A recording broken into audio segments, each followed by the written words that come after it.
પરંપરા પ્રમાણે વર્ષો વર્ષ આપણા સત્સંગની અંદર આ ઉત્સવ આપણે ધામધૂમથી ઉજવીએ છીએ. એની પાછળનો ઉદ્દેશ કોઈ હોય તો આપણા શાસ્ત્રોએ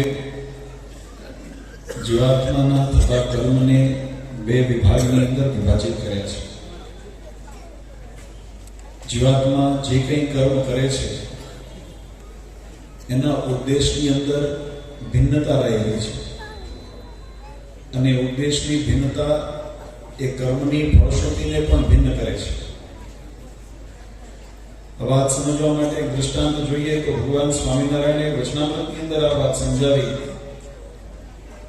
ભગવાન શ્રી હરિ કે આપણા શાસ્ત્રોની અંદર પ્રતિપાદિત કરેલો જે સદાચાર, જે ધર્મ અને પુણ્યના કર્મો એને જ્યારે જીવાત્મા કરે છે અને અનુસરે છે ત્યારે જીવાત્માની જેવી વૃત્તિ હોય એ પ્રકારે એની ફળશ્રુતિ થાય છે. આપણે સંસારની અંદર એક કર્મ કરીએ છીએ, પુરુષાર્થ કરીએ છીએ, મહેનત કરીએ છીએ, એ પોતાના દેહ સંબંધી કરીએ છીએ. શરીરને સારું પોષણ મળે, શરીરને સારો ખોરાક મળે, શરીરની સંભાવના થાય, શરીરની સાથે શરીરના જે સંબંધી છે એવા કુટુંબ પરિવારનું પોષણ થાય, ભરણ પોષણ થાય, સાથે શરીરની સાથે જે સમાજ જોડાયેલો છે સમાજની પણ સેવા શુશ્રૂષા થાય. જે દેશ રાષ્ટ્રની અંદર આપણને જન્મ મળ્યો છે, જે માતૃભૂમિની અંદર જન્મ મળ્યો છે એ ભૂમિની આપણી સેવા થાય. આ તમામ જે કર્મ છે આ સંસારિક દેહ સંબંધીના કર્મ છે અને એને જ્યારે જીવાત્મા કાર્યની અંદર જ્યારે કર્મ ત્યારે અનુસરે ત્યારે એના શુભ ફળની પ્રાપ્તિ થાય છે અને જગતની અંદર યશ, કીર્તિ, વૈભવ, સુખ, સંપત્તિ આદિની પ્રાપ્તિ જીવાત્મા કરે છે. પણ એનાથી ભિન્ન એક અલગ દુનિયા, જેને આપણે આધ્યાત્મિક દુનિયા કહીએ છીએ, આધ્યાત્મિક દુનિયાનો સિદ્ધાંત છે કે આ શરીરને જે પ્રાપ્ત થયું છે એવું જે ચૈતન્ય તત્વ આત્મા, એ જીવાત્મા પોતાના આત્મશ્રય માટેનો જ્યારે દાખલો કરે છે ત્યારે એ અવિનાશી એવા પરબ્રહ્મ પુરુષોત્તમ નારાયણની પ્રાપ્તિનો માર્ગ અપનાવે છે. આ સંસારના તમામ જે સુખ છે, આ સંસારની તમામ જે સિદ્ધિઓ છે એની આવરદા આયુષ્ય કેવળ શરીરના સંબંધે કરીને છે. તમે ઘણી મોટી મિલકત વસાવી હોય, ઘણી મોટી યજ્ઞ તમે પામ્યા હો, તમે કોઈ પેઢી વસાવી હોય, મિલકત વસાવી હોય, પણ એનો સંબંધ અથવા તો પોતાના પુત્ર પરિવાર આદિની પણ પ્રાપ્તિ થઈ હોય, એની સાથે ગમે તેવા સ્નેહના સંબંધ આપણે સાચવ્યા હોય, પણ એનું આયુષ્ય નિર્ધારિત છે. જેટલું શરીરનું આયુષ્ય છે એટલો જ એ સંસારનો સંબંધ સીમિત છે. ઘણી વખત એમાં પણ ઉતાવળ થઈ જાય છે. આપણને સંબંધ થયો હોય, મિત્રતા થઈ હોય ત્યારે ગાઢ મિત્રતા હોય અને પછી કોઈ એવા પ્રસંગ બની જાય, કોઈ એવા કારણ બની જાય કે આપણી મિત્રતાની અંદર વિક્ષેપ પડી જાય તો આપણે પછી સામે જય સ્વામિનારાયણ કરવાનો, રામ રામ કરવાનો વ્યવહાર રાખતા નથી. તો શરીરના જે સંબંધો છે એ શરીરના સંબંધોની અવધિ એ શરીરની આયુષ્ય સાથે અથવા તો પોતાના પ્રારબ્ધની સાથે જગતના જે લેણદેણ છે એના સુધી સીમિત છે. પણ જ્યારે આપણે શાસ્ત્ર તરફ દ્રષ્ટિ કરીએ ત્યારે શાસ્ત્રો આપણને આવા નાશવંત સુખથી નિવૃત્ત કરાવીને અવિનાશી સુખની પ્રાપ્તિ કેમ થાય એના માટેનું ધ્યાન આપણને આપણા સત્સંગ અને આપણી ઉપનિષદ, વેદ, પુરાણ આદિ આપણને દોરે છે. આપણને ભગવાનના સ્વરૂપની અંદર અહીંયા હમણાં વાત કરી, જો કે પાદરાનો સત્સંગ હું કહું તો અતિશયોક્તિ નથી. આપણા શાસ્ત્રોની અંદર ભગવાનને રાજી કરવાના અનેકવિધ ઉપાય બતાવ્યા છે અને એની અંદર સર્વશ્રેષ્ઠ કોઈ ઉપાય હોય તો એ ભગવાનની ભક્તિ છે. અને ભક્તિ શબ્દનો જો મૂળ જોઈએ, એનો જો હેતુ, એનો જો ધાતુ જોઈએ તો ભજ ધાતુ છે ને ભજ ધાતુનો અર્થ થાય સેવા, પ્રીતિએ કરેલી સેવા. એટલે જ્યાં સેવા અને ભક્તિનો સમન્વય થાય છે, હું એવું માનું છું આ પાદરા છે. સંપ્રદાયની અંદર વડતાલ દેશ હોય, અમદાવાદ દેશ હોય કે અન્ય કોઈ સંપ્રદાયની અંદર જ્યારે કોઈ સત્કાર્ય થતા હોય ત્યારે અમારે શાકભાજીની સેવા માટે જો જોવું હોય ને તો પાદરાની સામે જોવું પડે કે સેવામાં જ અગ્રેસર છે. અને ભક્તિની અંદર એનો પર્યાયવાચી અડધુંનો સિક્કાની બે બાજુ જોઈએ, નહીં તો ચલણી નોટ ચાલે નહીં, સિક્કો ચાલે નહીં, બજારમાં ખોટો પાછો આવે. એટલે બંને બાજુ એમ જેમ પુરુષોની અંદર સેવાનું અંગ વધારે છે એમ અમારા બહેનોની અંદર ભક્તિનું અંગ વધારે છે. અહીંયા આગળ નાના મોટા પ્રસંગો હોય અને એનો સમન્વય થાય ત્યારે આવા ઉત્સવ નિર્માણ થતા હોય. વાલા ભક્તો, કહેવાની પાછળનો ભાવાર્થ ભગવાનને પ્રસન્ન કરવા માટે. આપણા શાસ્ત્રોએ વચનામૃતની અંદર મહારાજે કીધું જીવાત્મા જે કર્મ કરે છે ધર્મ અર્થ અને કામને અનુલક્ષીને કરે ત્યારે એ સત્કાર્યના પુણ્ય ફળ સ્વરૂપે જીવાત્માને સંસારિક યશ કીર્તિની પ્રાપ્તિ થાય, સારા સંતતિ સંપત્તિની પ્રાપ્તિ થાય, કદાચ એને જગતની મોટપ મળે, કોઈ એવા સ્થાનની પ્રાપ્તિ થાય. પણ મહારાજે ત્યાં સાવધાન કર્યા. મહારાજ કહે કે જીવાત્માનું આયુષ્ય પૂરું થાય અને કર્મનો ભાતું શેષ હજુ બચ્યું હોય તો એને કદાચ સ્વર્ગાદી લોકની પ્રાપ્તિ થાય, ઇન્દ્રાદી લોકની પ્રાપ્તિ થાય, ત્યાં જઈને ઐશ્વર્યનો ભોગવી અને પછી જ્યારે કર્મનું ભાતું પૂર્ણ થાય એટલે મૃત્યુ લોકની 84માં પાછું એને આવવું પડે. આ જીવાત્માને મુક્તિનો માર્ગ નથી. આ જીવાત્માની ગતિ ઉર્ધ્વ ગતિ છે, સદગતિ છે. પણ એ સદગતિની મર્યાદા જગતના વિષય વાસના અને બંધનથી, મોહ માયાના બંધનથી અને કર્મ વાસનાના બંધનથી, જીવાત્માને 84ના બંધનથી ટાળતી નથી. એને ટાળવાનો જો કોઈ ઉપાય હોય તો એના માટે ભગવાન સ્વામિનારાયણ કહે છે એના એ જ સત્કર્મ તમે ચાહે સેવા કરો, ચાહે ભક્તિ કરો, એ ભગવાનની પ્રસન્નતાને અર્થે જ્યારે કરે છે ત્યારે એ કર્મ એ નિર્વિકાર થઈ જાય છે, એ કર્મ નિર્ગુણ થઈ જાય છે અને કોઈ કર્મનું બંધન. કારણ કે શાસ્ત્રોનો મત છે કર્મ સાથે એનું ફળ જોડાયેલું છે. અવશ્યમેવ ભોક્તવ્યમ કૃત કર્મ શુભાશુભમ. જીવાત્મા શુભ અશુભ જે પણ કર્મ કરે છે એના ફળ સાથે બંધાય છે. પણ જ્યારે પરમાત્માની પ્રસન્નતાને અર્થે કર્મ કરવામાં આવે, ભગવાનની આજ્ઞા અને ભગવાનના સ્થાપેલા સિદ્ધાંતોને અનુસરીને કર્મ કરવામાં આવે ત્યારે કર્મ નિર્ગુણ થઈ જાય છે. માયાનો એના ઉપર કોઈ અવકાશ રહેતો નથી અને એવું નિર્ગુણ જ્યારે કર્મ થાય, ભગવાન સ્વામિનારાયણ કે એ જ કર્મ ભક્તિમાં પરિણમે અને એ જ ભક્તિ ભગવાનની પ્રસન્નતામાં પરિણમે અને એ ભગવાનની પ્રસન્નતા જીવાત્માના મુક્તિમાં પરિણમે. એમાં જરાય શંકાને સ્થાન નથી. એટલે પરમપદની પ્રાપ્તિ કરાવવા માટે, જન્મ મરણના ચક્રમાંથી જીવાત્માને મુક્ત કરાવવાને માટે, માયાના બંધનથી જીવાત્માને મુક્ત કરાવવાને માટે ભગવાન સ્વામિનારાયણ આ ધરા ઉપર જ્યારે પધાર્યા. આપણા સનાતન વૈદિક પરંપરા, આપણા શાસ્ત્રો એમ કે ભગવાને શ્રીહરિએ વચનામૃતની અંદર લખ્યું કે અનંત સૂર્ય ચંદ્રની દેદીપ્યમાન એવું જે પરમાત્માનું ધામ, ત્યાં અખંડ સાકાર દ્વિભુજ દિવ્ય મૂર્તિ પરમાત્માની વિરાજમાન છે. એ જ પરમાત્મા અનંત જીવાત્માને કલ્યાણને અર્થે, આ સંસારની અંદર ધર્મના રક્ષણને અર્થે, અધર્મના ઉચ્છેદનને અર્થે, પોતાના ભક્તોના ભાવને પૂર્ણ કરવાને અર્થે, પોતાના ભક્તોના મનોરથ પૂર્ણ કરવાને અર્થે, પોતાના ભક્તોને લાડ લડાવવાને અર્થે આ ધરા ઉપર મચ્છ કચ્છ વરા નરસિંહ આદિ અવતાર ધારણ કરી, રામકૃષ્ણ આદિ અવતાર ધારણ કરીને પધારતા હોય છે. અને જે યુગની અંદર, જે સમયની અંદર જેવા ભક્તોનો ભાવ છે એવા ભાવની અંદર ભગવાને તો કીધું આવા અનંત બ્રહ્માંડો છે. આપણે તો એક બ્રહ્માંડની અંદર અનેક જે ગ્રહો છે એની અંદરની પૃથ્વી ને એની અંદર આપણો દેશ ને એની અંદર આપણું ગામ ને એની અંદર આપણે તો આમ જોઈએ તો સૂક્ષ્માથી સૂક્ષ્મ છીએ. પણ આવા અનંત કોટી બ્રહ્માંડો છે અને એવા અનંત બ્રહ્માંડની અંદર જ્યાં ભગવાનનો ભક્ત ભગવાનને યાદ કરે ત્યાં ભગવાન એના ભાવને પૂર્ણ કરવા ત્યાં પધારતા હોય છે. એ પરંપરાની અંદર ભગવાન શ્રીહરિ પણ આ ધરા ઉપર આપણા અવતારોની અંદર મહારાજના અનેક અવતારો પૂર્વે થયા, ભક્તોના ભાવ પૂરા કર્યા. ભગવાન કળિયુગની અંદર ભગવાન જ્યારે પધાર્યા ત્યારે મહારાજનો હેતુ એક જ હતો કે આ સંસારમાંથી જીવાત્મા કેમ મુક્ત થાય, આ માયા અને કર્મના બંધનની વિટંબણામાંથી જીવાત્માને કેમ નિવૃત્તિ થાય. ભક્તો એક વખત ભગવાન શ્રીહરિ વચનામૃત વર્તાની અંદર સભા કરીને વિરાજમાન હતા અને સભાની અંદર મહારાજે બહુ સુંદર સિદ્ધાંતની વાત મહારાજે પૂછી. મહારાજ કહે કે ભગવાનને રાજી કરવા, જો આપણા જગતની અંદર શાસ્ત્રોનો એવો મત છે કે સંસારની અંદર દુર્લભમાં દુર્લભ જો કોઈ વસ્તુ હોય ને તો મનુષ્ય દેહની પ્રાપ્તિ છે. અતિ દુર્લભ છે. દુર્લભો માનુષો દેહો દેહી નામ ચંદ્રપુર. શાસ્ત્ર કે મનુષ્ય દેહ અતિ દુર્લભ છે. 84 ની અંદર જીવાત્મા અનેક પ્રકારના પશુ, વાનર આદિ બધા વૃક્ષ વેલી, જળચર, જળચર અનેક પ્રકારના શરીર ધારણ કર્યા અને જ્યારે એના સત્કૃત્ય સંચિત થયા ત્યારે ભગવાનના યોગની અંદર આવવાનો અવસર મળ્યો, મનુષ્ય દેહ મળ્યો. પણ મનુષ્ય દેહ મળ્યા પછી પણ બધાને સાર્થક નથી થતું.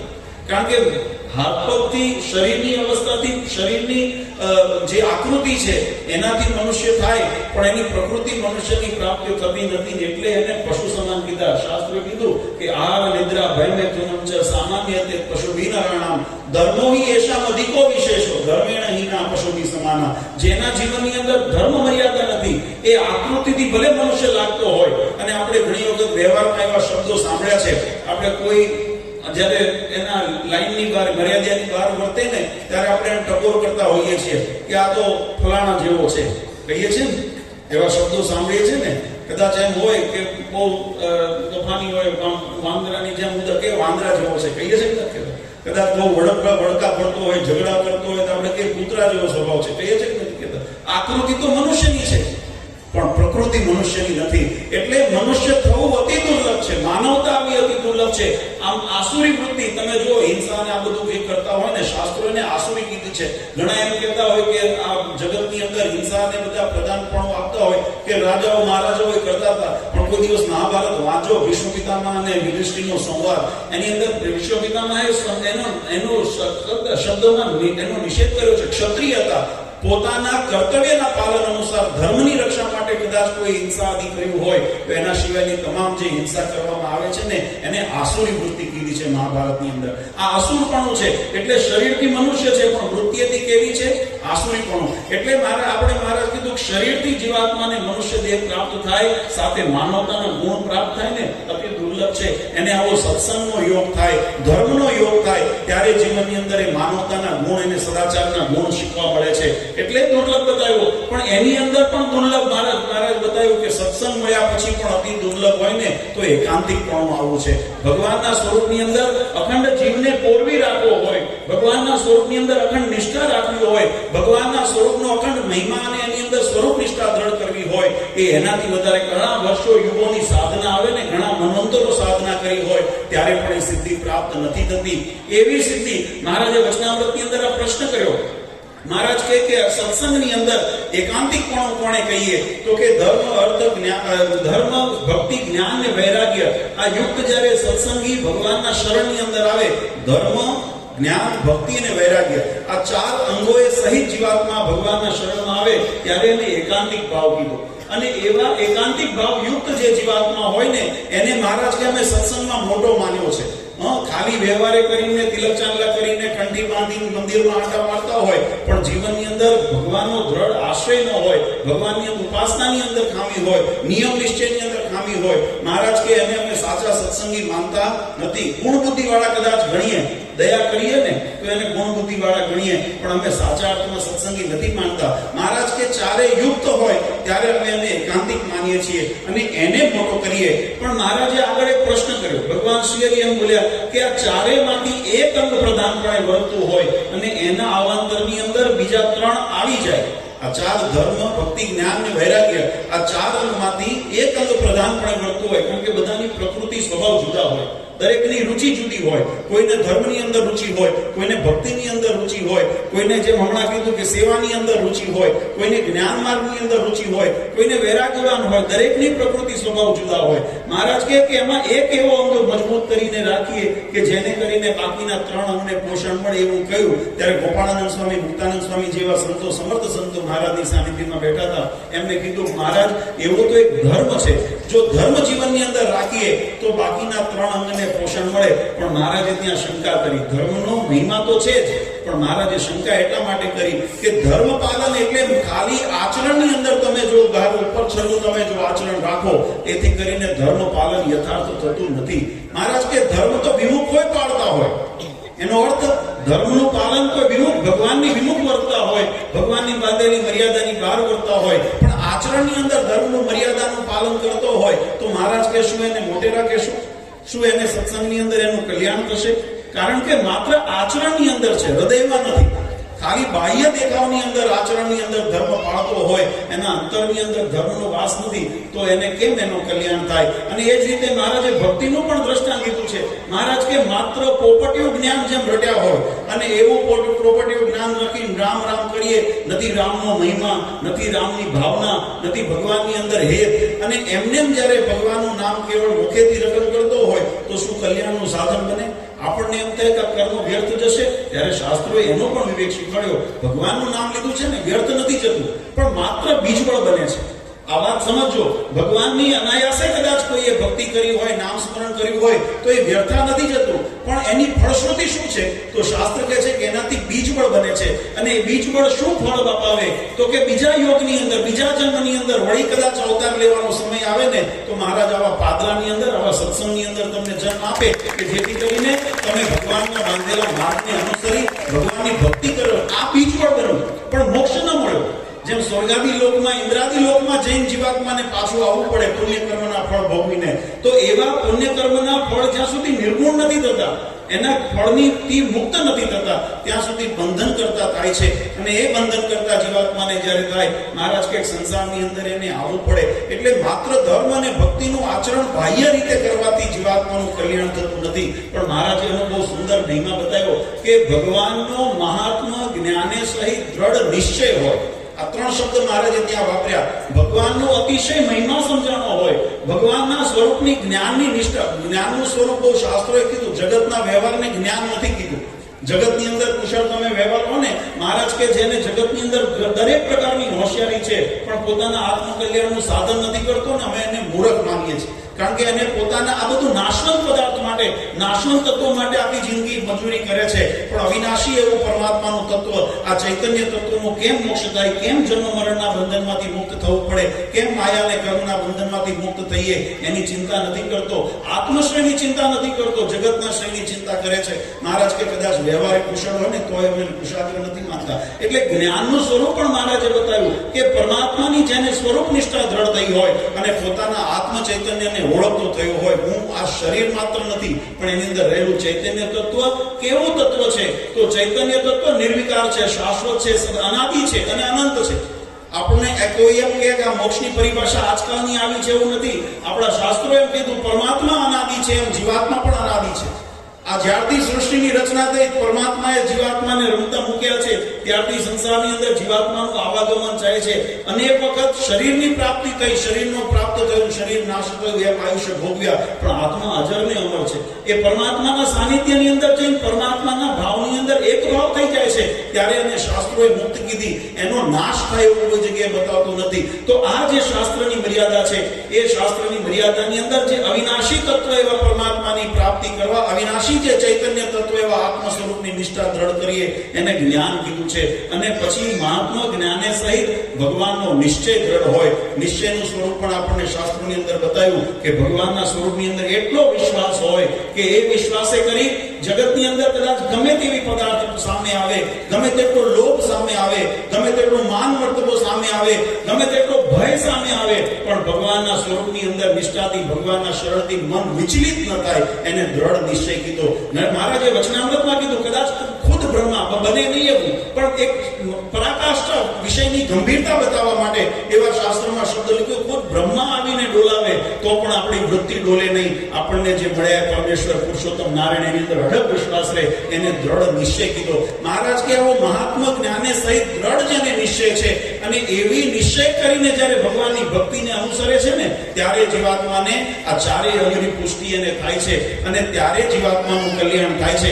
એટલે શુક મુનિએ સામે પ્રશ્ન કર્યો કે મહારાજ, જો એવી ભક્તિએ કરીને જો કલ્યાણ થતું હોય તો પછી ધર્મ, જ્ઞાન ને વૈરાગ્યને શું લેવા પડખે રાખ્યા? આપણને પ્રશ્ન એવો થાય ને કે એવી ભગવાનની ભક્તિ દ્વારા જો જીવાત્માનું કલ્યાણ થતું હોય તો ધર્મને, જ્ઞાનને અને વૈરાગ્યનો મહિમા પણ શાસ્ત્રોએ ગાયો છે. ત્યારે મહારાજે એનો બહુ સમન્વય સુંદર કર્યો. મહારાજ કે એ તો એવી પરિસ્થિતિ, એવી સ્થિતિને, પરાકાષ્ઠાને જ્યારે પામ્યો હોય, એવો દ્રઢ મહાત્મા હોય, એવું જ્ઞાન હોય અને એવો દ્રઢ નિશ્ચય હોય, અને એવા નિશ્ચય સહિત ભગવાનની ભક્તિની અંદર હોય, એનું વર્તન કેવું હોય, એના વિચાર કેવા હોય, એની સમજણ કેવી હોય, ત્યારે મહારાજ કે એની એવી સમજણ હોય કે જેના રાખ્યા આ નવગ્રહ જેના રાખ્યા રહે છે, જેના આજ્ઞાની અંદર રવિ શશી આજ્ઞાનો લોપેક્ષણ, એવા જે પરમાત્મા જેની આજ્ઞામાં સમગ્ર સૃષ્ટિનું સંચાલન, માયા, કાળ, રવિ શશી આ બધા ભગવાનની આજ્ઞામાં વર્તતા હોય, એની આજ્ઞાનો લોપ ન કરતા હોય એવા પરબ્રહ્મ પુરુષોત્તમ નારાયણ મને મળ્યા છે, તો હું એની આજ્ઞાનો લોપ કેમ કરું? એવો ભગવાનનો મહિમા હોય કે ભગવાનના સ્વરૂપની અંદર જેવો ભાવ થયો હોય એવો પછી જગતના પદાર્થમાં ભાવ ન થાય, એ વૈરાગ્યનું સ્વરૂપ થયું. જેવી ભગવાનને પામવાની મેળવવાની જે ખેવના હોય, ઇંતજારી હોય, એની અંદર જે સમર્પણ હોય, એવા જગતના વિષય વાસનાની અંદર આકર્ષણ ન હોય, ત્યારે એને વૈરાગ્ય કીધું. મહારાજ કે એવું જેને સમજણ હોય એને સહિત એની ભક્તિ કરે ત્યારે ભક્તિની અને ફળશ્રુતિ થાય. પણ સામાન્ય રીતે બધા જગતને આ જીવને એટલી સિદ્ધિ પ્રાપ્ત નથી. એટલા માટે શાસ્ત્રે કીધું ધર્મ, જ્ઞાન, ભક્તિ ને વૈરાગ્ય ચારેયને રાખવા. આપણે કેવા રાખવાના છે? આપણે ચારેય રાખવાના છે. કારણ કે હજુ આપણે એવી સિદ્ધિ નથી પામ્યા, અને એવી જો સિદ્ધિ પામી ગયા હોઈએ તો આપણને ક્યારે મોક્ષ માર્ગમાં કોઈ વિઘ્ન ન રહેવા. ભક્તો, આ શાસ્ત્રના સિદ્ધાંતની વાત છે. મહારાજે વાત કલકી અને પછી મહારાજે દ્રષ્ટાંત દીધું. મહારાજ કે એવી સમજણ કોની હતી? આપણા પુરાણની અંદર એક બહુ પ્રસિદ્ધ પ્રસંગ છે. જે ધ્રુવ હતા ને, ધ્રુવ રાજાના વંશની અંદર અંગ રાજા થયા, એના વંશની અંદર વેન રાજા થયા, અને એના વંશની અંદર પૃથુ રાજા થયા. પૃથુ રાજા, અંગ રાજા હતા ને, બહુ ધર્મવાન હતા, પ્રજાવત્સલ હતા, પ્રજાની સારી રીતે સંભાળ લેતા હતા. પણ એના જે વંશમાં જે વેદ રાજા થયા ને, અતિ દુષ્ટ હતા. એમને સંસારની અંદર તમામ ધર્મ કર્મનો નિષેધ કર્યો, એને બંધ કરાવી દીધા. કોઈ યજ્ઞ ન કરવો, કોઈ પૂજા ન કરવી, કોઈ આવા ધર્મ કાર્ય ન કરવા, અને એ રીતે એમને કર્યું. અને એના પરિણામ સ્વરૂપે આપણે જાણીએ, જયારે સત્કાર્ય જયારે બંધ થઈ જાય ત્યારે ઘણા બધા એના અનિષ્ટ પરિણામ પ્રાપ્ત થતા હોય છે. પૃથ્વી કથા બહુ પુરાણની અંદર લાંબી છે, પણ એની અંદર પૃથ્વી ત્રાહિમામ પોકારી ગઈ. અને એટલે ઋષિમુનિઓ અને બ્રાહ્મણો જેને એમને સમજાવવા ગયા હતા, વેદ રાજા પોતાના દેહાભિમાનની અંદર, સત્તાના અહંકારની અંદર એ વાત માની નહીં, એટલે શ્રાપ આપીને એમને ભસ્મ કર્યા. એટલે થયું કે હવે રાજ્ય કોણ કરશે? એટલે એમાંથી પછી પૃથુ રાજાને એમના મંથન કરીને એની અંદર ઉત્પત્તિ કરવામાં આવી. કથા બહુ વિસ્તારથી છે. પણ પૃથુ રાજાનું જયારે રાજ આવ્યું ત્યારે પૃથુ રાજાને થયું કે આ તો બંજર જમીન થઈ ગઈ છે, આ ધરતી તો આ વાંજણી થઈ ગઈ છે, આને કેમ મારે મુંડા ઉપર પલ્લવિત કરવી? અને એટલા માટે અમને સત્કાર્યને અનુસર્યા, ધર્મ કાર્યને અનુસર્યા, આપણા યજ્ઞ જે આપણી જે શાસ્ત્રીય પરંપરા એને અનુસરી, અને ધીમે ધીમે ધરતીનું એની અંદર સુધારીકરણ થયું. અને એમને સમગ્ર રશ્મિને પુનઃ એક વખત એમને જાજરમાન કરી. એટલે પૃથ્વીના પ્રથમ રાજા તરીકે પણ એમનું સંબોધન પુરાણોની અંદર કરવામાં આવ્યું છે. એ પૃથુ રાજાને મનમાં જ્યારે સંકલ્પ થયો, આ સંસાર તો મેં સુધાર્યો, પણ હવે મારા આત્મકલ્યાણનું શું? અને આત્મકલ્યાણના જ્યારે સંકલ્પ થયો ને, ત્યારે એમને મનમાં સંકલ્પ કર્યો, 100 અશ્વમેઘ યજ્ઞ કરવાનો સંકલ્પ કર્યો, મને ભગવાનના સાક્ષાત્કાર થાય. અને કરતા 99 થયા ને, ત્યાં ઇન્દ્ર રાજાને મનમાં એમ થયું કે આ તો આ યજ્ઞ કરીને મારું ઇન્દ્રાસન લઈ લેશે. અને પછી કથા બહુ વિસ્તારથી બ્રહ્માજીએ કીધું, બ્રહ્માજીએ દર્શન દીધા, પૃથુ રાજાને કીધું કે તમે આ કરો છો. ત્યારે એમને કીધું મારે ઇન્દ્રાસનની મારે કામના નથી, મારે તો ભગવાનની કામના છે. ત્યારે બ્રહ્માજી અમને ઉપદેશ આપ્યો છે, એમ કીધું તમે 100 નહીં કદાચ 1000 યજ્ઞ કરશો ને તો ભગવાન એમ નહીં મળે. તમે ભગવાનને પ્રેમથી ભજશો ને ત્યારે ભગવાનની પ્રાપ્તિ થશે. અને એમને જયારે 100મો યજ્ઞ જયારે પૃથુ રાજાએ કર્યો, ત્યારે શાસ્ત્રો એમ કે યજ્ઞશાળાની અંદર ચતુર્ભુજ ભગવાન નારાયણે દર્શન દીધા, અને પૃથુ રાજાને કીધું તમે માગો. ત્યારે પૃથુ રાજાએ શું માંગ્યું? આ સંસારનું સુખ ન માંગ્યું, પોતાની યશ કીર્તિ વૈભવ ન માંગ્યો, પોતાના રાજપાટને ચક્રવર્તી થવાનો અમને આશીર્વાદ ન માંગ્યો. એમને ભગવાન પાસે માંગણી કરી, તો એવી માંગણી કરી કે હે પ્રભુ, જો મારા ઉપર રાજી થયા હો ને, મને 10,000 કાન આપો. આપણને એમ થાય 10,000 કાનનું શું કરશે? ભગવાનને પણ એવી સમજાત 10,000 કાન, આમાં તમે શું માંગ્યું? તમે સોના ન માંગ્યું, તમે રાજપાટ ન માંગ્યું, તમે સંસાર ઇન્દ્રાસન તમે ન માંગ્યું, તમે આ 10,000 કાન? તો કે મારે કાન એટલા માટે જોઈએ કે એના દ્વારા હું તમારા કથાનું શ્રવણ કરી શકું, મારી વૃત્તિ અખંડ તમારા સ્વરૂપની અંદર રહે.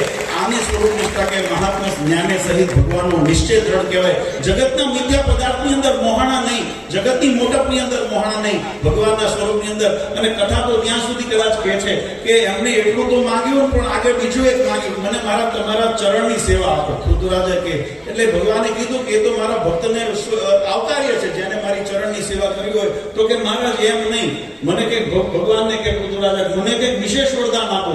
કેવો વરદાન? તો કે જો તમારા ચરણની સેવામાં લક્ષ્મીજી પણ રહેલા છે, અને હું બીજા પગને લઈને બેસું તો વખત તમારે ટકો થાય ને તો તમારે લક્ષ્મીજીનો પક્ષ નહીં લેવાનો, મારો પક્ષ લેવાનો. આ વરદાન કહેવાની પાછળનો વરદાન આ શાસ્ત્રમાં વચનામૃતની અંદર મહારાજે પક્ષ લીધો. મહારાજ કે એવી સમજણ પૃથુ રાજાની હતી, એવી સમજણ ગોપિકાઓની હતી. જ્યારે ભગવાન વૃંદાવનની અંદર રાસો ક્રીડા કરવાનો જ્યારે સંકલ્પ કર્યો અને વેણુ વગાડી ત્યારે ગોપ ગોપિકાઓ પોતાના મૌનિદ્રાની અંદર હતા. ઘણા પોતાના તાળા મારીને દરવાજા બંધ કર્યા હતા. અને એવા સમયની અંદર જે ગોપિકાઓ શરીરથી ન પહોંચી શકી એ શરીરનો ત્યાગ કરી ચૈતન્ય તત્વ આત્માથી સમાધિની અંદર પરમાત્મા સુધી પહોંચીને પોતાનો ભાવ ત્યાં પ્રગટ કર્યો છે. એવી એકાંત ભાવ થાય ત્યારે મહારાજ કે ભગવાન સ્વામિનારાયણે પણ વાલા ભક્તો આ સત્સંગની અંદર આપણી વૈદિક સનાતન જે પરંપરા છે, ઉપાસના ભક્તિની જે પરંપરા છે, એને પોષણ આપવા માટે ભગવાનનું આ ધરા ઉપર કેવળ એક જ હેતુ માટે આગમન છે કે આ સંસાર અને જગતનો જીવ કેમ સુખ્યો થાય, સંસારિક રીતે પણ સુખ્યો થાય, વ્યવહારની અંદર પણ સુખ્યો થાય. તમે જો ભગવાન કૃષ્ણચંદ્રએ અર્જુનજીને જ્યારે વરદાન જ્યારે આશીર્વાદ આપ્યા ને, સર્વ ધર્માન પરિત્યજ્ય મામ એકમ શરણમ વ્રજ, બીજા બધા વિચારોનો ત્યાગ કરીને મારી શરણાગતિ સ્વીકાર. ભગવાને કીધું તારા યોગ અને ક્ષેમનું વહન હું કરીશ. યોગ એટલે આ સંસારિક યોગ અને ક્ષેમ એટલે તારા આત્મકલ્યાણની ચિંતા તારી નથી, મારી છે.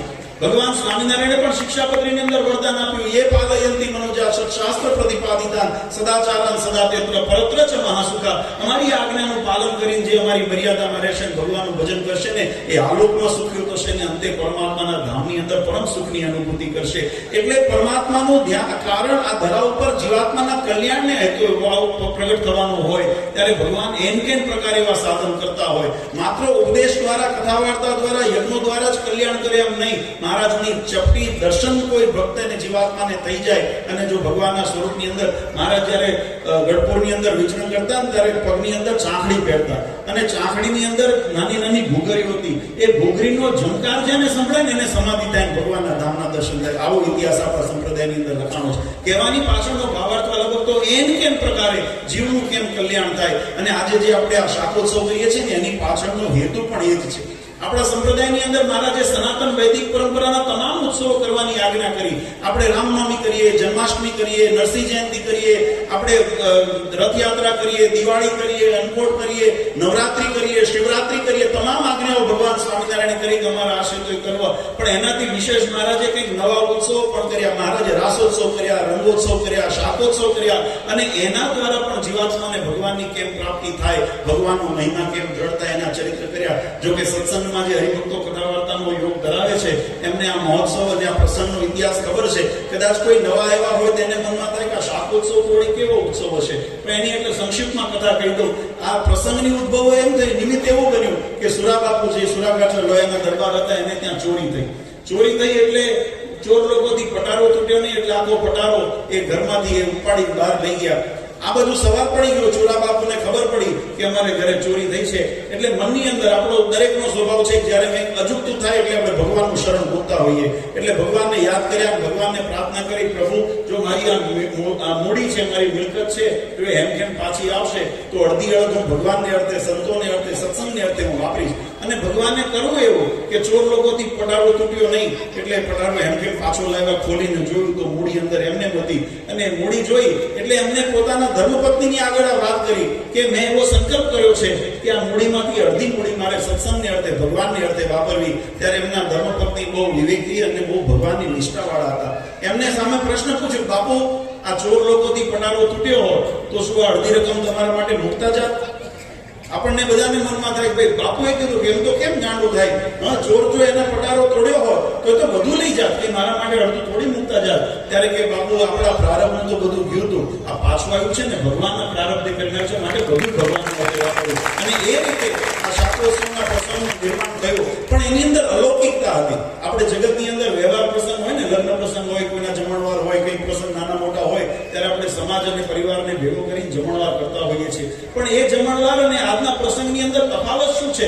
આજે તો પરબ્રહ્મ પુરુષોત્તમ નારાયણ પોતે રસોઈયાનો વેશ ધારણ કરીને આજે ભગવાને પોતે શાક વધારવા ગયું. પ્રેમાનંદ સ્વામી એનું કીર્તન લખ્યું, વળી વખાણો શાકોત્સવ લીલા કરી, નૈણે નિર્ક્યા સુંદર કરતા શાક જો.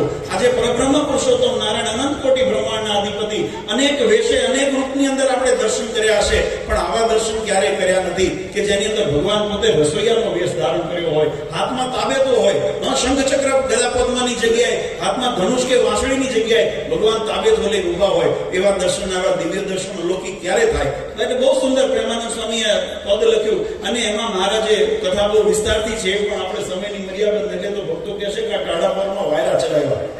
અમને બોલાવ્યા નોતરા જમવા હારું, અને જમણવાર નહોતી, વાતોથી પેટ ભર્યું. વાતોથી નહીં, પ્રસાદે લેવો છે આપણે. પણ આ પ્રસંગનો મહિમા સમજીએ, શા માટે આ પ્રસંગનો મહિમા છે. ત્યારે ભગવાન સ્વામિનારાયણે એમ કહેવાય 12 મણ ઘીનો વઘાર કર્યો, 12 મણ એકાક્ષરી છે વઘારમાં. જો આવ્યા શિવ બ્રહ્માજી નાથજો.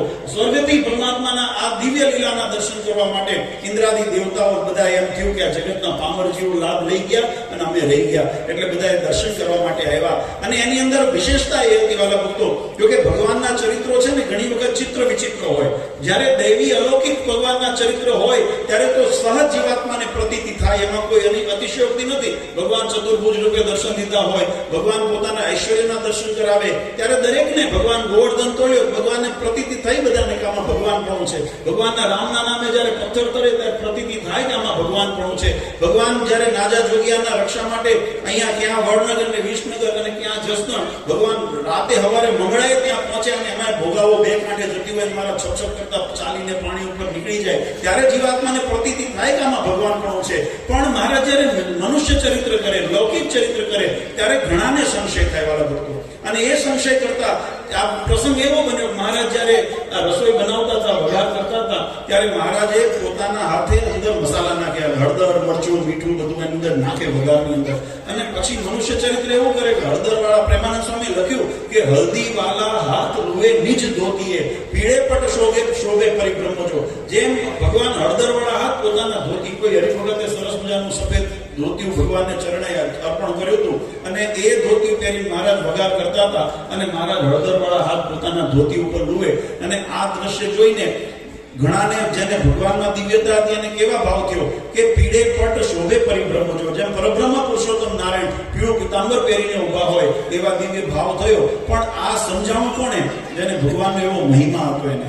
પામર જીવને એની અંદર શંકા ઉત્પન્ન થાય. અને બન્યું એવું, મહારાજ જયારે બરાબર આ ચરિત્ર કરતા હતા, હળદર વાળા હાથ પોતાના ધોતી લૂંટા હતા, અને એટલામાં આપણે અહીંયા ચરોતર બાજુના કાશીદાસ, કાનદાસ વગેરે પાટીદાર ભક્તો એ ભગવાનના દર્શને લોજ ગયા હતા, અને ભગવાનને આ ચરિત્ર કરતા જોયા, અને ભગવાનના ચરિત્રને જોઈને વિસ્મય પામ્યા. ભગવાનની અંદર અભાવ આવ્યો. એમને એમ થયું કે આ જગતમાં આને પરબ્રહ્મ પુરુષોત્તમ નારાયણ કહે છે, જેને એટલો વિવેક નથી. આ કોઈ ભક્તોએ પોતાની પરસેવાની કમાણી એનાથી આવું સરસ મોંઘું ધોતિયું એમને ભેટ આપ્યું છે, એવું સરસ દોડું ધોતિયું હતું, અને એને આ હળદરવાળા હાથે લુઈ પીળું કરી નાખ્યું છે. આને ભગવાન પણ આ કેમ કેવું? આને સામાન્ય મનુષ્યનો વિવેક નથી. કોઈ રસોઈયો હોય તો ગમછો રાખે, રૂમાલ રાખે, કંઈક એવો કટકો રાખે, આ તો ધોતી ઉપર ઉભે છે.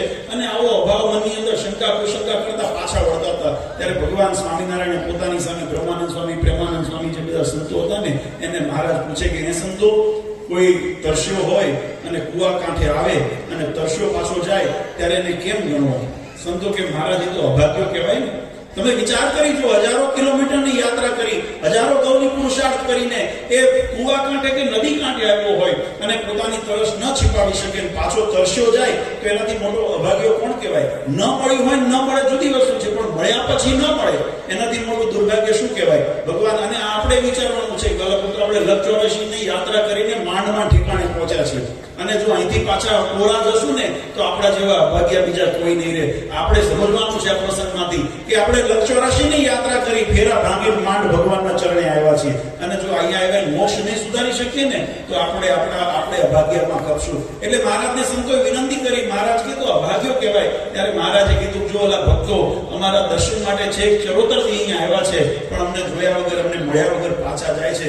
પ્રેમાનંદ સ્વામી ભગવાનના સખા ભક્ત હતા, પ્રેમ સખી કહેવાતા, અને એટલે મહારાજને સાથે રમૂજ કરવાનો એમનો અધિકાર હતો. એટલે ધીમે રહીને મહારાજને સામું જોઈને મહારાજને કે મહારાજ આમાં ભક્તનો વાંક નથી, વાંક તમારો છે.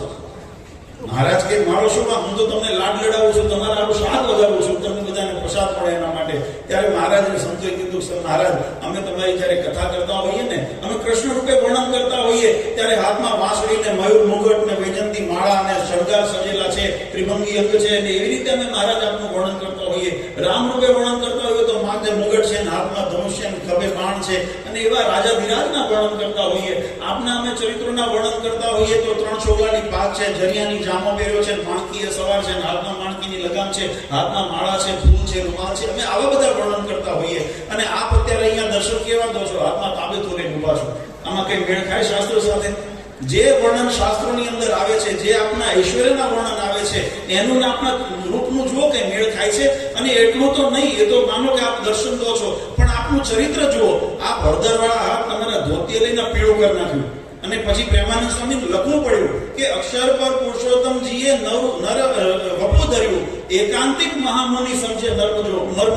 મહારાજને કે મહારાજ આ તમારા ચરિત્રની અંદર દિવ્યતા જે એકાંતિક હોય ને એવા મહામુનિ હોય, જ્ઞાની હોય, જેને તમારો પરમ નિશ્ચય છે, એને તમારા સ્વરૂપની અંદર દિવ્યતા દેખાય, એ તમારો મર્મ સમજી શકે. આ પામર જીવાત્મા આગળ તમે ચરિત્ર કરો એ બિચારો શું સમજવાનું છે? અને મહારાજને પછી સંતોએ વિનંતી કરી. કથા બહુ વિસ્તારથી છે, પણ સંતો સત્સંગની માં કીધા ને એટલે માને જેમ બાળકની ચિંતા હોય ને એમ મહારાજને પ્રાર્થના કરી ભક્તો વતી કે મહારાજ આ અબોધ અજ્ઞાની જીવ છે અને એ જીવ આપના શરણે માંડ આવ્યો છે અને આપના આવા મનુષ્ય ચરિત્રની અંદર અભાવ લેશે અને સત્સંગથી જો આગો જતો રહેશે તો એનું કલ્યાણ બગડશે અને આપનું અધમ ઉદાહરણનું જે વિરુદ્ધ છે, આપનું કલ્યાણ કરનારાનું વિરુદ્ધ છે, એ ખોટું ઠરશે. એટલે માટે એના ઉપર દયા કરો અને આ ભક્તનું કંઈ રૂઢ થાય એવું મહારાજ કંઈક આપણે એના પર છે, એના ઉપર આપ કૃપા કરો. ત્યારે ભગવાને કાશીદાસ કાનદાસ વગેરે પાટીદાર ભક્તોને બોલાવીને કીધું, ભક્તો તમે જે જોવા આવ્યા છો ને જોઈને જાઓ. અને જ્યારે ભક્તોએ પાછા વળીને જોયું ત્યારે ભગવાને ચતુર્ભુજ સ્વરૂપે દર્શન દીધા અને પોતાના ભગવાન આજે એ પ્રસંગને આપણે યાદ કરીએ છીએ. ભગવાનનો આવો જ્યારે મહિમા દ્રઢ થાય, ભગવાનનો જ્યારે આવો નિશ્ચય દ્રઢ થાય, ભગવાનના ભાવે પોસાય એવા વિચિત્ર કદાચ પ્રસંગનો યોગ થાય, કદાચ ઘણા એવા વેરી. અને અત્યારે તો કેવું છે કે જગત અત્યારે કળિયુગ છે વાલા ભક્તો. તમને ડગલે પગલે ભગવાનના માર્ગ ઉપર જોડનારા કરતા ભગવાનના માર્ગથી તોડનારા વધારે મળશે. આ યુગ પ્રભાવ છે. હું કોઈ વ્યક્તિ કે કોઈ વ્યક્તિ વિશેષની ખંડન નથી કરતો, પણ હું આ સમયનું ખંડન કરું છું કે આ યુગ પ્રભાવ એવો છે કે કળિયુગી વાતાવરણની અંદર એમ શાસ્ત્રોની અંદર કીધું દરેક યુગની અંદર 3 ગુણ છે ને, રજ સત ને તમ એનું પ્રધાન ગુણ બતાવ્યું છે. સતયુગની અંદર સત્વગુણનું પ્રધાન ગુણ હતું, દ્વાપરની અંદર સત્વગુણ અને રજોગુણનું પ્રધાન ગુણ, ત્રેતાની અંદર ભગવાન કળિયુગ અને તમોગુણનું પ્રધાન ગુણ બતાવ્યું અને કળિયુગની અંદર તમોગુણનું માત્ર પ્રધાન ગુણ બતાવ્યું છે. એટલે તમોગુણના પ્રતાપે કરીને અને ભાગવતજી પણ એનું પ્રમાણ પૂરે કે કદાચ આસુરી જીવને તો આસુરી વૃત્તિ હોય, પણ દેવી જીવ પણ જો એના યોગમાં રહે તો એની વૃત્તિ પણ આસુરી કરી નાખે. એવો ભયાવહ સમય છે, એવો કળિયુગ ભયાવહ છે. ત્યારે એનાથી રક્ષણ માટેનો ઉપાય શું? શ્રીમદ ભાગવતજીનું મહાત્મા વાંચો, સત્સંગી જીવનનું મહાત્મા વાંચો, રામાયણનું મહાત્મા વાંચો. આ તમામમાંથી રક્ષણ મેળવવું હોય ને તો એના માટે ભગવાનનું શરણ એક જ ઉપાય છે કે જીવાત્મા કેન પ્રકારે પરમાત્માના જો શરણમાં રહેશે, ભગવાનની આજ્ઞામાં રહેશે, ભગવાનના સિદ્ધાંતોમાં રહેશે અને પોતાના આત્મકલ્યાણ માટે યત્નથી ભક્તિ કરશે, પોતાના કર્તવ્યનું નિર્વાહ કરશે તો કાળ કર્મ અને માયાથી એનું રક્ષણ થશે, કળિયુગથી એનું રક્ષણ થશે. નહીં તો કળિયુગનો ભોગ બનતા વાર નહીં લાગે. કહેવાની પાછળનો ભાવાર્થ વાલા ભક્તો, ભગવાને એ હેતુને પાર પાડવા આ ઉત્સવો કર્યા અને મહારાજે વિરોધ આપ્યો. વચનામૃતની અંદર મહારાજે લખ્યું, અંત સમયે કદાચ કરોડ જન્મના પાપ કર્મના જો એના ભાતા બાંધેલા હોય, પણ જો ભગવાનની મૂર્તિ યાદ આવી જાય, આવા પ્રસંગના માધ્યમે કરીને પણ જો ભગવાન યાદ આવી જાય તો મહારાજ કે જીવનો બેડો પાર થઈ જાય. એટલા માટે અમે ઉત્સવ કરીએ છીએ. ખરેખર ખૂબ આનંદની વાત છે કે આપણી પરંપરા પ્રમાણે આજે પાદરાને આંગણે આવો દિવ્ય ઉત્સવ. જો કે આપણે વર્ષો વર્ષ આવા નાના મોટા ઉત્સવનું કંઈક નિમિત્ત હોય છે. શાકોત્સવમાં પૂર્વે ઘણી વખત કર્યા અને જ્યારે કરીએ છીએ ત્યારે એનાથી કંઈક ને કંઈક ચડિયાતું રાખતા હો છો હરિભક્તો, કંઈક વિશેષતા લાવતા હો છો. એનો પાદરાનો એક ગુણ છે. એટલે હવે આવતી વખતે મારે વિચારવાનું હવે નવું શું લાવશો, પણ નવું ન લાવશો, નવું ન લાવશો. કારણ કે તમને એમ થાય બાપુજીના ઉપર દર્શન થશે, મને ઉપર બેઠા ચિંતા થાય કે આ લોકોને વગાડી નહીં દેવા. મારી ચિંતા અહીંયા હોય. એટલે કહેવાની પાછળનો એટલે તમે આનંદ માણો છો, તમારો ભાવ તમે આજે વ્યક્ત કર્યો અને ખૂબ સુંદર ઉત્સાહથી અમારા યુવાનો, અમારા સ્ત્રી ભક્તો અને બધા હરિભક્તો કમિટીના સભ્યોએ ખૂબ સુંદર અહીંયા આયોજન કર્યું. બધાને યજમાનોને તમારી સૌલક્ષ્મીનો તમે ખૂબ સુંદર વ્યય કર્યો. કારણ કે આમાં કેવું છે, ભારતનું જેટલું ભગવાન કલ્યાણ માટે બાંધીને એક વખત મહારાજ, છેલ્લી વાત કરું અને વાતે પૂરી કરીએ, એક વખત મહારાજ ગઢપુરની અંદર બેઠા હતા અને આવી સભા કરી. મહારાજે હવને પછી વારો કર્યો કે બોલો તમારી સંપત્તિ કેટલી, તમારી સંતતિ કેટલી. બધાનો વારો આવ્યો. હું અહીંયા નહીં કરું એવું આપણે અહીંયા નથી કરવું, કારણ કે આમાં પાછા અત્યારે ઘણા બધા ડિપાર્ટમેન્ટો પાછળ લાગી પડી જાય. પણ એ વખતની વાત હતી. મહારાજે બધાને કીધું કે તમારી સંપત્તિ ને સંતતિ અહીંયા જાહેર કરો. સંતતિ એટલે બાળકો, પુત્રો કેટલા છે અને સંપત્તિ કેટલી છે અહીંયા જાહેર કરો. એટલે હવે પોતપોતાનો વારો આવ્યો. ભગવાન આગળ કહેતા ગયા, મહારાજ મારી આટલી સંપત્તિ, મારી આટલી સંતતિ, મારી આટલી સંપત્તિ, આટલી સંતતિ. એમાં આંબાશેઠનો વારો આવ્યો અને આંબાશેઠને જયારે વારો આવ્યો તો મહારાજને કે મહારાજ મારા 2 દીકરા છે, મારી આટલી સંપત્તિ છે. એટલે એમની જોડે એમના વાણંદર એમની સાથે વ્યવહાર કરતા હોય ને એને ખબર હોય. તમે બોલો તો પાડોશને ખબર હોય કે સાચું બોલ્યા ખોટું બોલ્યા. મને ખબર ન હોય તો તમારા વ્યવહાર જેમ જોડે એને ખબર હોય ને, એમ આંબાશેઠની જોડે જેનો વ્યવહાર હતા ને એને ખબર હતી મહારાજા કે આંબાશેઠ ખોટું બોલ્યા. મહારાજ કે કેમ ખોટું બોલ્યા? તો કે મહારાજ એને આટલા દીકરા છે અને આટલી સંપત્તિ છે, પણ તમારી આગળ એને અડધી કીધી. ત્યારે મહારાજે આંબા શેઠને પૂછ્યું, આંબા શેઠ તમે ખોટું બોલ્યા? આનું પાછળનું કારણ તમે ભગવાન આગળ ખોટું બોલ્યા? ત્યારે મહારાજને આંબા શેઠે બહુ વિનમ્ર ભાવે કીધું, મહારાજ હું ખોટો નથી બોલ્યો, પણ તમે પૂછ્યું શું કે તમારી કેટલી સંપત્તિ અને સંતતિ છે અને મારી કેટલી સંપત્તિ છે, તો હું મારી એટલી જ ગણું છું જે તમારા કામમાં આવી હોય.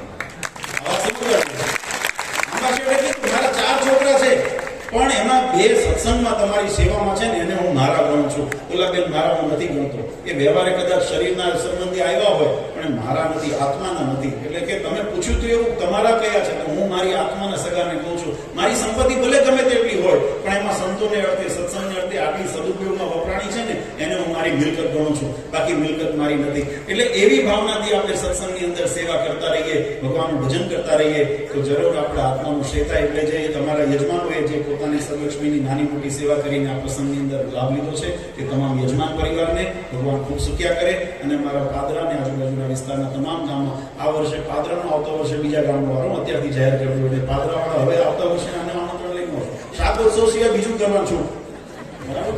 શાકો પુનારી, હા, એટલે અમે નક્કી કર્યું આમાં શું થાય, બધાને શાકોત્સવ જ કરવા છે.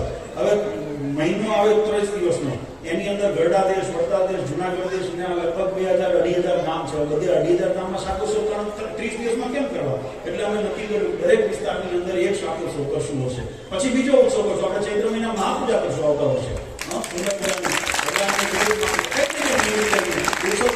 શાકોત્સવનો લાભ બીજા ગામને આપશું. પણ કહેવાનો આ વિસ્તારનો આ વર્ષે આપણે શાકોત્સવનો લાભ લીધો, એવું આવતા વર્ષે પણ આપણે લઈશું ખરા. કોઈને શાક વગર, પ્રસાદ વગર નથી જવા દેવા, પણ એનો નિમિત્ત બીજું હશે, કે આયોજન બીજું હશે. પણ આવા શુભ કાર્યો પાદરાને આમને કાયમ થતા રહે એવી આપણા મંદિરમાં બિરાજમાન ભગવાન શ્રી હરિના ચરણારવિંદમાં પ્રાર્થના કરી. વડતાલ શ્રી લક્ષ્મીનારાયણ દેવ, હરિકૃષ્ણ મહારાજ, સનાતન પરમ પૂજ્ય ધર્મગુરુંદર 1008 આચાર્ય શ્રી અજય પ્રસાદજી મહારાજ, અશોક આદિવાળા પૂજ્ય માતુશ્રી અને અમારા સમસ્ત ધર્મકુળ પરિવાર વતી આપ સૌને અંતરના આશીર્વાદ આપી આપની મંગલ કામના કરી મારી વાણીને વિરામ આપું. સહેજાનંદ સ્વામી.